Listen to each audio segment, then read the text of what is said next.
আলু সেইটো তাৰমানে এইটো বাওঁফালে নেবান্ধে গামোচা কি আমি মানে ইফালে মানে এটা কৰিছিলোঁ বান্ধিবৰ কাৰণে সুবিধা পায়। ভাল লাগিলে এইখিনি কথা আমি অকণমান আলোচনা কৰিছোঁ দেই। ইয়াৰ প্ৰশ্ন তোমালোকৰ প্ৰশ্ন উত্তৰত কিন্তু আমাৰ ইয়াত নম্বৰ আমি ৰেডি কৰা নাইকিয়া। এটা মানে ভাল এখন মঞ্চ পাইছোঁ কাৰণে তাৰমানে আমি এইখিনি আমি আলোচনা কৰিলোঁ।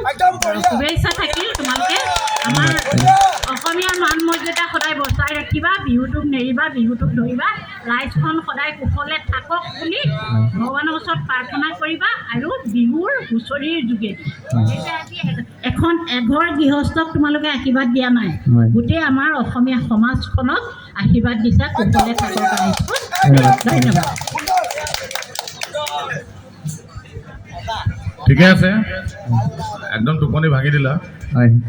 ভাল আছে, গোটেইখিনি ভালেই লাগিছে। আমাৰ বাইদেৱে যিখিনি ক'বলগীয়া সেইখিনি কৈছে। আচলতে আমাৰ গৃহস্থজনে এনেকৈ চেলেং চাদৰ লৈ নাথাকিলেও হৈ যায় দেই। লোৱাৰ কাৰণে একো নাই, কিন্তু আচলতে তেনেকৈ চেলেং চাদৰখন লৈ একে বৰ ভকতীয়া কথাটো ইয়াত আচলতে ইমান চেলেং চাদৰখন লৈ একেবাৰে আমাৰ সেই নাম গাবলৈ যোৱা নিচিনা আমাৰ একেবাৰে মানে ভকতৰ নিচিনা নহ'লেও কথা নাই। আমি যেনেকৈ গৃহস্থ আছে তেনেকৈ এটা সন্মান জনালে ভালে। গৃহস্থগৰাকীয়ে মাননি কিমান দিলে গৃহস্থই? 51 টকা দিছে। এই বহুত দিছে, 51 টকা।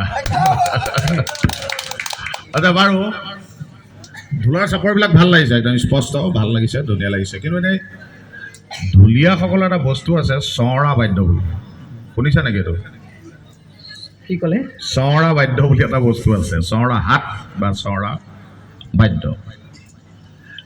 এইটো এনেই শুনিছানে নাই শুনা? চওৰা বাদ্যটো শুনা নাই। নাই শুনা। চওৰা মই এইটো আজি ষ্টেটাছত দিছিলোঁ, কালি দিছিলোঁ। বুজাই দিব নেকি অকণমান? মানে ঢোলৰ 24খন হাত আছে। হয়, মাননি হাতৰ পৰা আদি কৰি এনেকৈ 24খন হাত আছে। এই 24খন হাতক একেলগে চওৰা বাদ্য বুলি কয়। আৰু নাচনীসকলে বাৰু আমাৰ ঠিকে আছে, চেনাইলে আমাৰ গামোচা বৈ বৈ আনে। উঘা আৰু চেৰেকীৰ মাজত কিবা পাৰ্থক্য আছে নেকি? উঘা আৰু চেৰেকী ক'ত থাকে এইকেইটা বস্তু?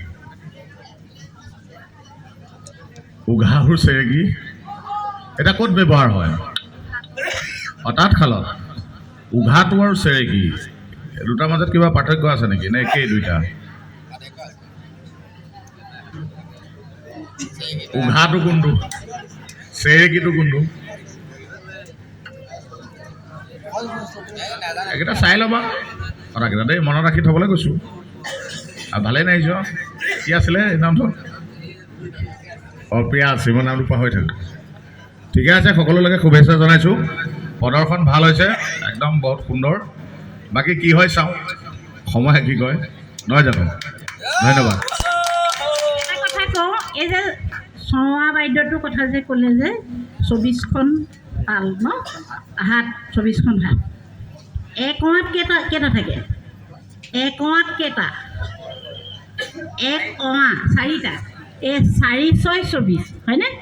সেইটোকে চওৱা কয়। চওৱা 24ত কেইঅঁৱা থাকে? 6টা অঁৱা। সেইটো মনত ৰাখিবা তোমালোকে, অঁৱা শব্দটো চওৱা বাইদেউ 4 6 24। এনেই মই বুজিবলৈ তোমালোকে মনত থাকিবলৈ মই অকণমান মানে টিপছ এটা শিকাই দিলোঁ দেই। ধন্যবাদ।